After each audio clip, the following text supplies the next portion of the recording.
Here, someone who has done a lot of brain research on the impact of porn on people.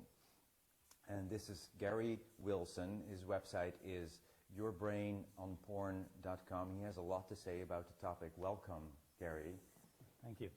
Great to have you here. It's great to be here. Yeah, so yeah, this show is about relationship and about connecting with real people.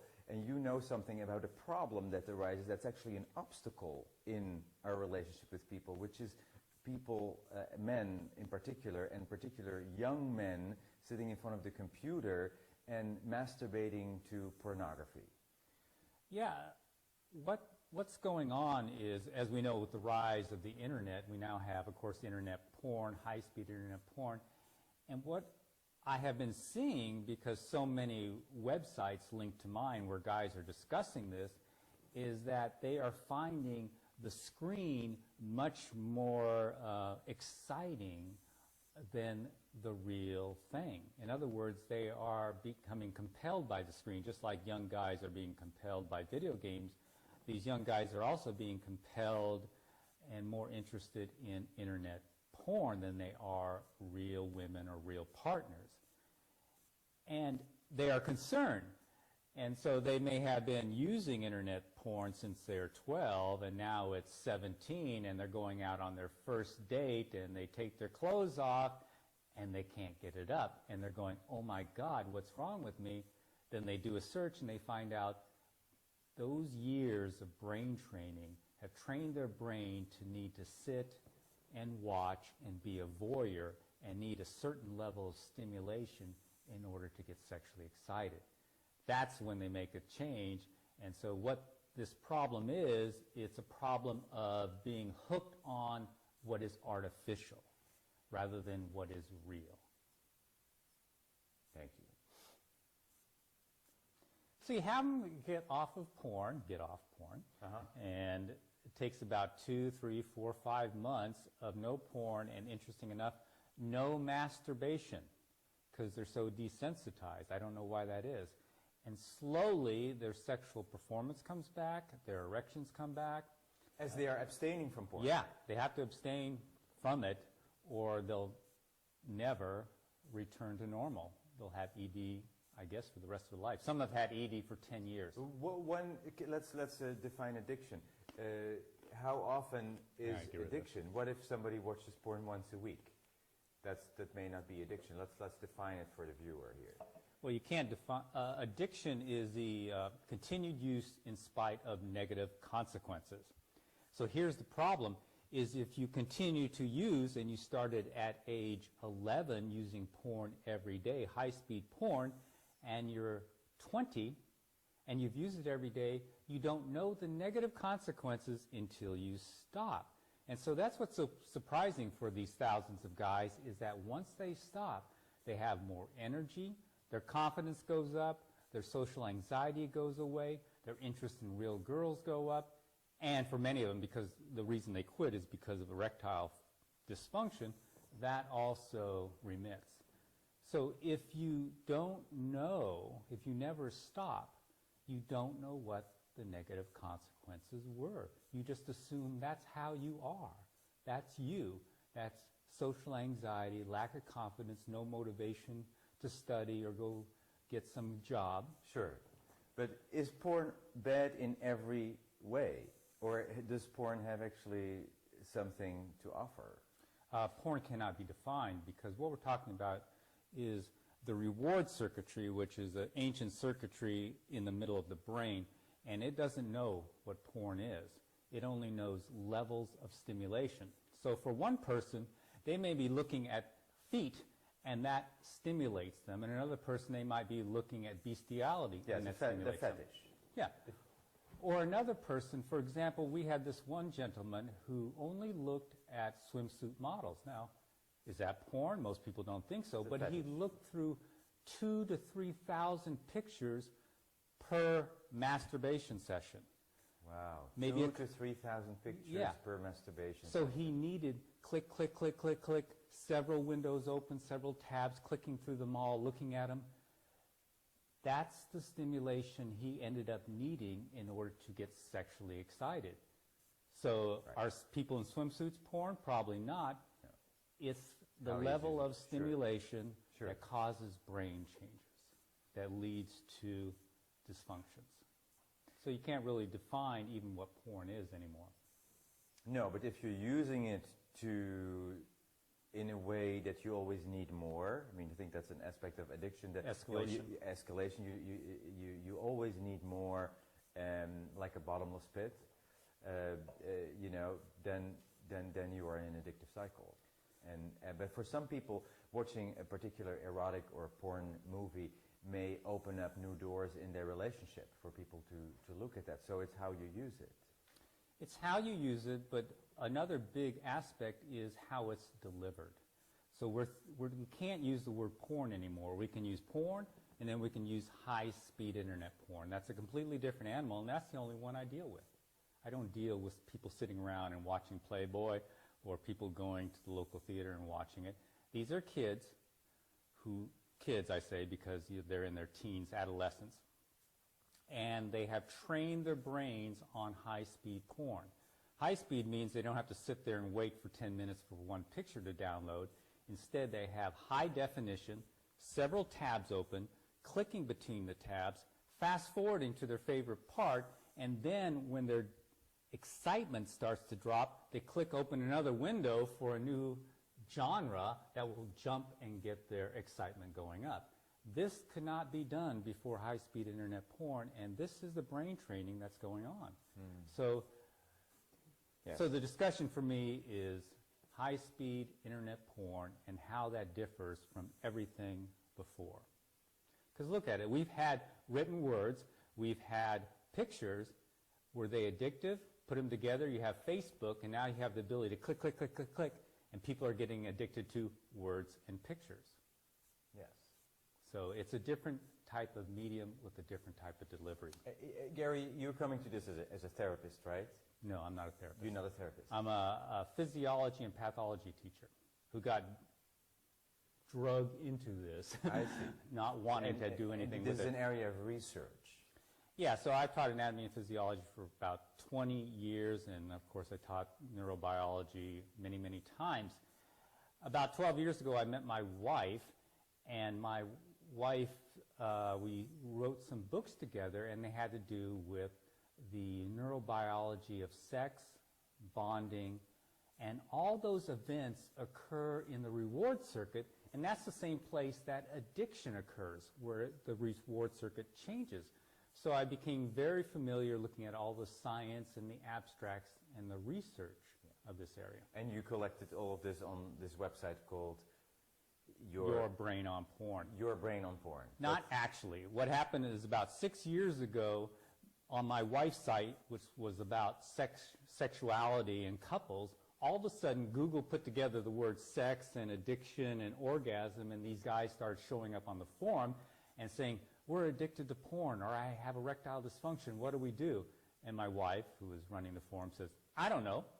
And since Google put those posts together, more and more started showing up, and finally, we decided a few years into it to write a few articles about it. Well, then even more showed up, and eventually we wrote a few articles about guys recovering from erectile dysfunction, guys recovering from social anxiety by giving up porn, and then that site exploded. And my wife finally said, could you please organize all this material, because she has a very disorganized site, and put it over on a new site, and that's what we did. We put the guys' stories and the questions, and then things exploded. All of a sudden, my site became very popular, Your Brain on Porn, and I followed all the links back to the other sites that were linking to it. Virtually none of them were porn recovery sites. They were all sites where guys congregate, like pickup artist sites, or sex sites, or sports sites. Would you consider your site as a porn recovery Yes, site? it would be. Also for people who have worked in the industry? No. It's only for guys who... Why not, actually? It could be. I mean, if you have been shooting as an actor, you've been shooting porn as an actor or an actress. for most of your life, and I come to you. I say, don't come to me. Okay. This is for guys who are hooked on internet porn. Okay. It's not for, we don't even deal with people in the industry or the moral stuff. Or But there's anything problems like there too, you can recognize that. I guess I don't study that. Okay. I really know nothing about it. Okay. My focus is just simply guys, and I say guys as if girls aren't involved, but we only have guys who show up, Yes. males. So what I found out following these links, just to continue, is that it's huge. Followed these links, thousands of websites in about 40 different countries. Some of the threads were 10,000 posts long, and all these guys were pretty much discussing sexual dysfunction. They're in their late teens, 20s, and a few in their 30s. And they're saying, my God, I can't get it up anymore. I'm 25. What do you think the problem is? And then someone would put in a link to your brain on porn, and they go, oh my God, that's me. Mm-hmm. So that was the big aha moment for me. I really saw that this might be a very significant problem for the younger generation. Especially younger men. Absolutely. Because here's the little thing, is we've had a few older men who, in their 40s and 50s, who have porn-induced ED. They give it up, their sexual function comes back. These guys can recover in 6 to 8 weeks. The older guys, 40 and 50. The younger guys can take 3, 4, up to 9 months to recover. And their testosterone's higher. And of course, we know how it is when you're 18. I mean, everything's a lot higher, if you know what I mean. And they take longer to recover. So the question is, why is that? Is because the difference between the two groups is these guys already had their sexuality. The older guys. The older guys already had sex and all their circuits developed before they started. They started it, got it. And well, the other ones, this is how they came to it. They came to it and did it for years before they even had a real relationship.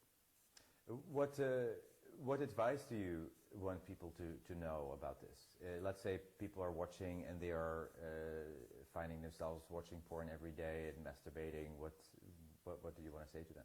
Well, the easy advice is to understand how it affects you, or to see if it has affected you, is to stop it.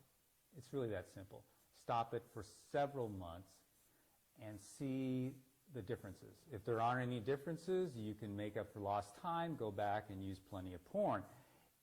But that is the key thing, is to stop and see how it's affected you. What happens if you truly are addicted is you'll go through withdrawal symptoms and feel worse for the first even few months. Guys who are truly addicted enter what they call a flat line. It's common vernacular, is they lose their libido, they swear that their penises shrink up, and they have no sexual desire whatever. And then all of a sudden, after about 6 to 8 weeks, they slowly come out of that loss of libido and go up to a plateau, and all of a sudden real girls start looking exciting. And they're starting to get spontaneous erections again, and they're starting to want to chase real partners. So the key thing is to stop using porn. That's how you find out if it's affected you. Stop using porn. Yeah. Yes. And then just see. Yeah, just see. And if you can't stop, clearly you have an addiction. That's right. That's right. It should be easy to stop. Now, there's a lot of people who are actually not single, but they're in a relationship, they're in a marriage, and they're finding, they are turning to porn. They're married, and the wife doesn't think it's really cheating, or they're not sure whether it's cheating, but they feel cheated somehow, right? The partner feels cheated, the man goes to porn, and it takes energy away from the intimacy, from the relationship. Can you comment on that? Well, since all my data or all my information really comes from guys, the guys who are married and in relationship, they often show up again to quit because they're having sexual problems. When they quit, they notice that all of a sudden their partner, who they thought was boring, is now exciting once again. as they take several weeks to eliminate the porn, they find them attractive again. And so that's the big thing we see. We don't often hear the stories of the women. Occasionally women will show up and write and say, oh, he's so into porn, he doesn't get excited for me. But the guys see a big difference, and they're very happy about it, to have a renewed relationship. They do. If they make the decision to stop. Yeah, and that's the thing, is we see not so many in their 40s and 50s. Mm-hmm. It's mostly the young guys who are showing up. Mm-hmm. So, have you talked to people in the porn industry, or to producers, or I was actually thinking about inviting people from kink.com to our conversation, and just have them hear what's the other side of what they're doing, what's the result of what they're doing. I mean, they're in their own vision of producing this, and it's financially very rewarding. It's good for those people, I think, to hear what you have to say. They may not want to listen, but yeah, I mean, I don't have any moral qualms about porn. It was 5 years ago. It was like, porn, I don't care, and I don't care. I don't care what anyone does. So it's not in my background. I have no religious background, so I wouldn't have a debate with anyone. I'm fine with everyone doing whatever they want. My concern was to fill a gap, and there's a gap of knowledge, a huge one, between what is being said and the reality. So what I mean is, what's being said is that no amount of porn can cause problems. There's no such thing as porn addiction.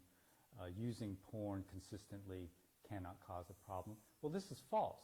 It's clearly false, because we have tens of thousands of guys who are eliminating a single variable, porn use, and seeing tremendous benefits. Mm-hmm. So clearly, it is causing problems. So the big gap, the big meme out there is that it can't cause problems. Yes. And if there's any objection to porn use, I don't have an objection, but if there is one, it has to be based on something moral or religious. So the huge gap is filled in, and the young guys show up and they say, oh my God, I was told that porn was healthy. So here's the way they think. They think masturbation equals healthy, okay? Since masturbation and porn are synonymous for this younger generation, that means porn is healthy. Mm. And since you're young and you don't think things through, you think, well, more is more healthy. Sure. And that's where they end up using a lot. Where should these guys go to get support for abstaining? I haven't heard of a 12-step program that focuses on this. This would be actually a good thing, I think. There is Sex and Love Addicts Anonymous. There is Codependence Anonymous. There is all kinds of relationship addiction groups. There should be a group for porn addicts as well. What do you think? Well, there is. My site is not that, but it has links to other sites. There's huge sites where young guys are actually not a site, supporting. an actual group where you meet face to face in face the room. to face. If in the room, sitting in a circle, this creates more healing. We were talking about it Right. with a woman last week here in an interview who says women need actually the physical coming together. It's very healthy to not just sit behind a computer. It's actually healthy to come together and meet in a room, and that's what 12-step people do. Yeah, I agree with you. That would probably be very healthy, but it's unlikely to happen because there's shame associated with it.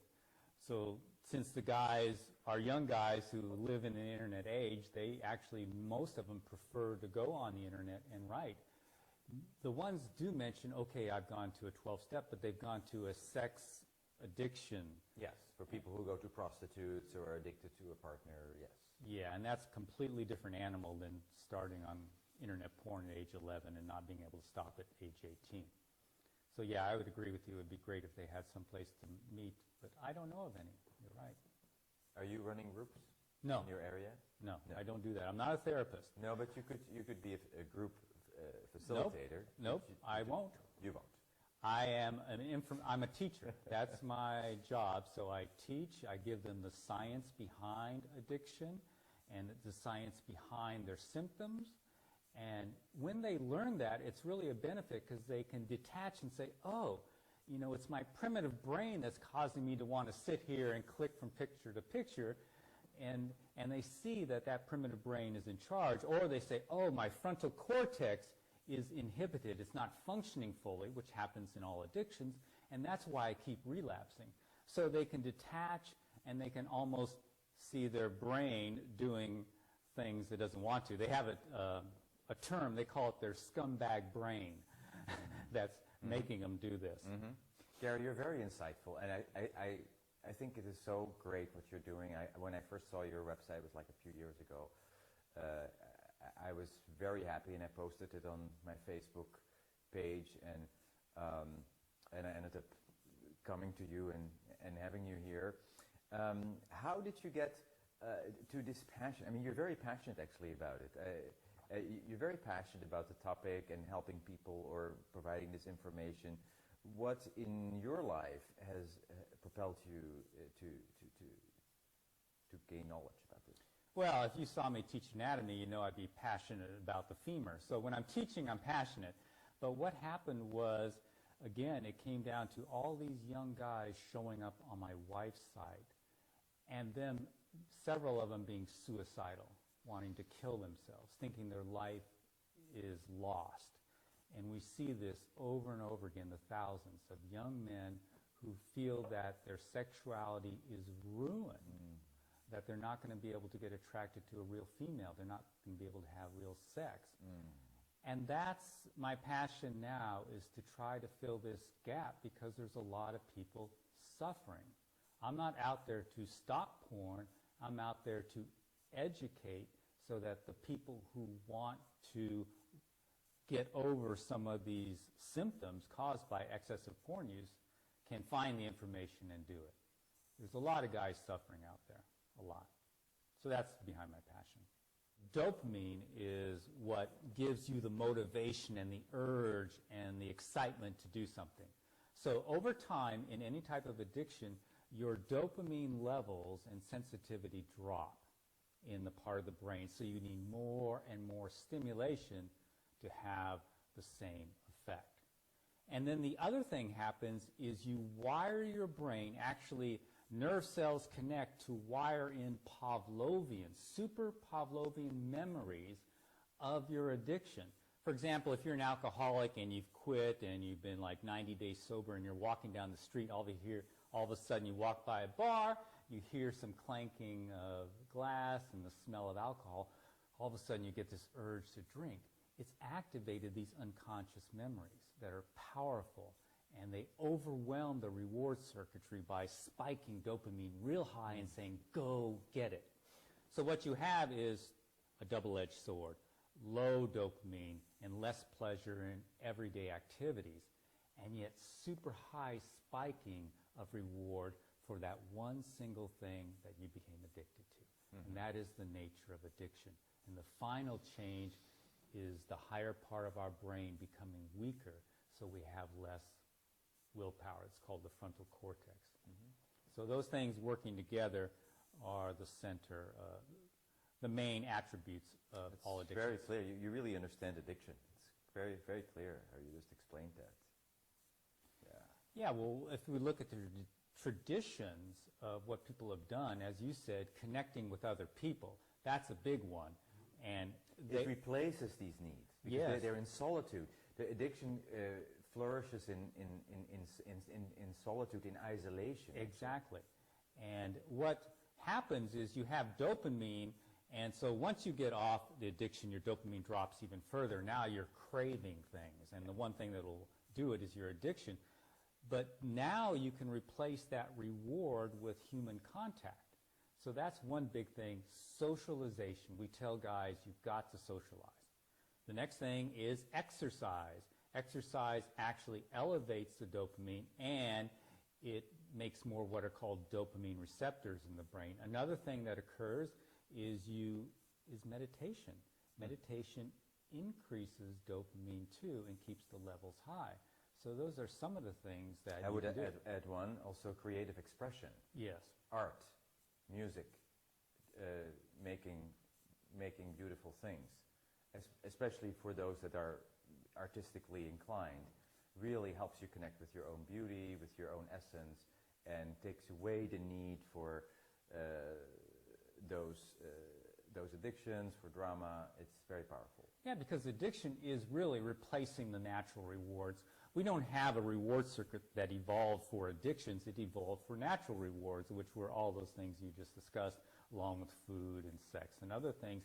And what these guys find out is once they stop that addiction, those creative things actually come and rise up. They say, oh my God, I'm starting to write again. I'm starting to play my musical instrument again. I've started to program. I'm going out and doing this and that and dancing. So those things just naturally rise as a replacement for the addiction. So can porn addiction be healed? Yes.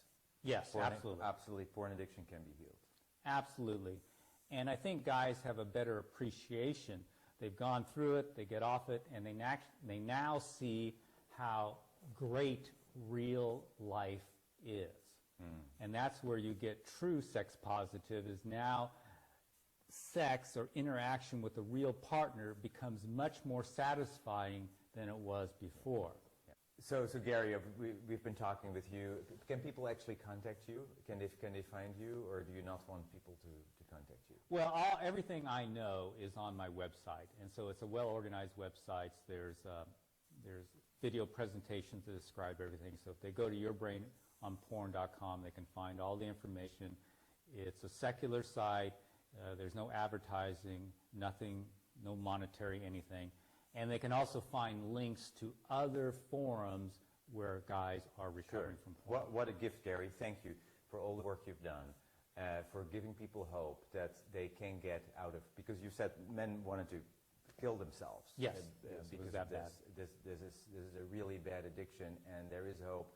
You can get completely sober from porn addiction. Thank you for everything you do. And this is the end of our episode today. This was Private Matters. I am Max van Praag. Thank you for watching, and we'll see you next time.